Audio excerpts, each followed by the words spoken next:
A las 2:47 hora local, este barco patrullero ruso rastrea algo imposible en su radar.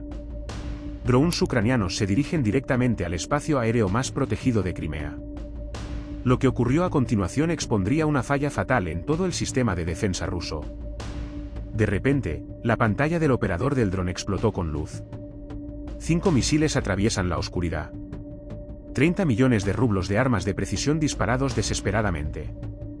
Pero estos no eran los objetivos para los cuales Rusia se había entrenado. Cuando el humo se disipó, los rusos vieron algo que no debería existir. El dron seguía volando, completamente intacto. Ahora, dentro del espacio aéreo de Creían, estos drones FPV tenían un objetivo en mente. Elimina las defensas rusas que rodean el monte Ari. Pero primero, tuvieron que sobrevivir a algo que nadie creía posible. En la playa de abajo, un sistema de defensa aérea ruso Panzer S-1 giraba frenéticamente su antena de radar. Esto no era ningún desecho soviético. Esta era su principal arma de defensa puntual, diseñada para destruir misiles de crucero y proteger importantes sitios rusos.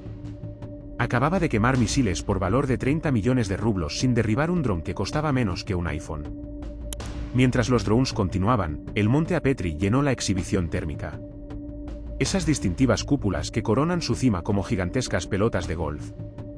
El Panzer disparó de nuevo, esta vez cambiando a sus cañones de 30 milímetros. Los trazadores pintaron patrones de luz en la oscuridad. Hermosa y completamente inútil. Las rondas ni siquiera estuvieron cerca. El operador ruso tenía un problema que no entendía. El dron ucraniano volaba perpendicularmente al haz del radar a exactamente 50 metros de altitud, lo que creó lo que se llama muesca Doppler. Esto se debe a que los radares no solo ven objetos. Miden qué tan rápido se mueve algo hacia ellos o alejándose de ellos. Esa velocidad se llama velocidad radial. Si un dron vuela lateralmente a través del haz del radar en lugar de hacia o desde el radar, su velocidad radial cae cerca de cero. Para el ordenador del radar, un objetivo con velocidad radial cero se ve como ruido de fondo estacionario en el suelo. Entonces, el sistema lo filtra para evitar rastrear estos objetivos falsos. Peor aún, las ondas de radar que rebotaban en el mar creaban imágenes fantasma debajo de cada dron. La computadora de seguimiento intentó promediar el objetivo real con su reflejo, enviando misiles al aire vacío entre ellos. Esas espoletas de proximidad necesitaban algo del tamaño de la puerta de un coche para activar medio metro cuadrado de retorno de radar. Estos drones devolvieron el 100% de eso. Los misiles literalmente no los reconocieron como objetivos válidos. Mientras el operador del Panzer intentaba comprender por qué su sistema era ahora un pisapapeles costoso, aparecieron más drones en la alimentación térmica, convergiendo desde diferentes vectores como un enjambre de avispas mecánicas. El Panzer los había detectado a 2 kilómetros, pero sus misiles necesitaban 1,5 kilómetros solo para armar sus ojivas a una velocidad de cierre de 40 metros por segundo. Eso significó 12 segundos desde la primera detección hasta verlos pasar volando. 12 segundos para atacar objetivos que su sistema no fue diseñado para ver. Las conversaciones por radio se dispararon en todas las frecuencias rusas. Controladores que exigen el apoyo de los cazas. El operador del Panzer informa que hay múltiples contactos que no se pueden conectar. Alguien gritaba sobre misiles que no rastrearían. Estos no eran los Tomahawks para los que entrenaron. Estos eran juguetes que se movían a velocidades de autopista. Y de alguna manera eso los hizo invisibles. A las 2 de la madrugada y 50, el dron líder ajustó ligeramente su rumbo y se alineó con la primera estructura de cúpula. Dentro de esas capas protectoras se encontraban radares que valían cientos de millones, equipos que podían rastrear misiles balísticos en el espacio, supuestamente detectar cazas furtivos y proporcionar una alerta temprana para toda la región del Mar Negro. Las cúpulas en sí mismas costaron millones de dólares en construirse, diseñadas para resistir bombas de 1000 libras lanzadas desde 30.000 pies. Nadie había considerado lo que sucedería cuando el ataque viniera de dispositivos electrónicos de consumo volando a la altura de las copas de los árboles. Detrás del dron líder, otros se acercaban a sus objetivos asignados. El operador del Panzer solo podía mirar su pantalla y reportar su falla. La respuesta de su comandante fue inmediata y desesperada. A luchar ahora, luchadores. Justo cuando el Panzer estaba a punto de rendirse, un caza Su-30 se lanzó en picado en la oscuridad previa al amanecer. Esta fue la respuesta de Rusia al F-15, recién salido de la línea de producción, equipado con vectorización de empuje y un radar que supuestamente podía rastrear pelotas de golf desde el espacio. Pero pronto se vería que no podían ver algo que estaba justo frente a ellos. El radar BARS del piloto, el radar principal del avión para rastrear objetivos y guiar armas, mostró algo que no tenía sentido. Los contactos aparecieron y desaparecieron como luciérnagas. Estuvo allí por un tiempo y luego desapareció por el siguiente. El sistema necesitaba 5 retornos de radar consecutivos para confirmar que el objetivo era real. Pero estos drones siguieron cayendo por debajo del nivel de ruido después de 2 o 3.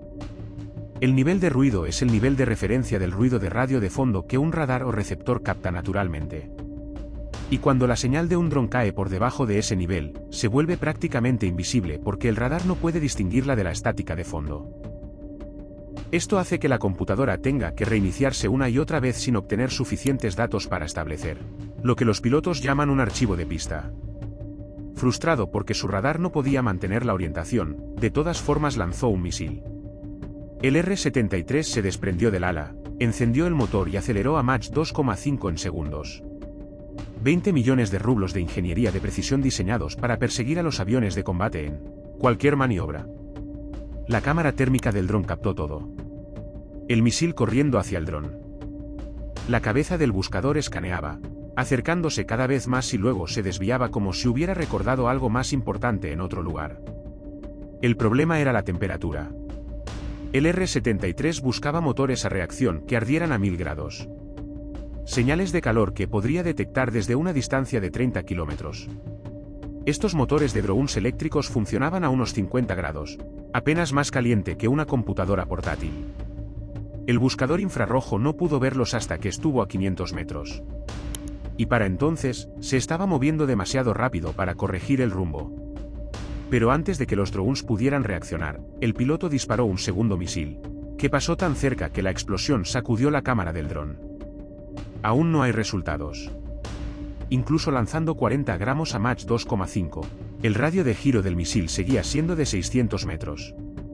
Cuando estás atacando a 2 kilómetros y el objetivo se desvía aleatoriamente cada 2 segundos, simplemente no hay suficiente espacio para maniobrar.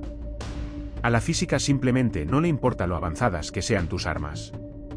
Cada vez más desesperado, el piloto soltó un tercer misil, luego un cuarto. El piloto acababa de gastar 80 millones de rublos en municiones sin obtener ningún resultado. Pero había una cosa más que podía intentar. El arma que ves aquí se llama GSH-30.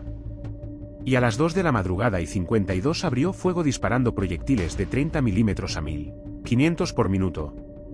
Pero ninguno de los disparos estaba dando en el blanco. Esto se debe a que la computadora de control de fuego calculó ángulos de avance perfectos basándose en una predicción lineal, asumiendo que el objetivo seguiría volando en línea recta. Cada 2 segundos, estos drones se movían aleatoriamente hacia la izquierda o la derecha, solo 2 a 3 m, bastante perceptible. Cuando esas balas recorrieron 1 kilómetro, ese pequeño desplazamiento se había convertido en un fallo de 10 metros. La computadora estaba resolviendo el problema del segundo anterior mientras los drones creaban otros nuevos. Mientras tanto, 500 metros más abajo, el primer dron alcanzó su objetivo. El radar 96L6E, con designación OTAN, se encontraba expuesto en su soporte para vehículo. Este no era un radar cualquiera.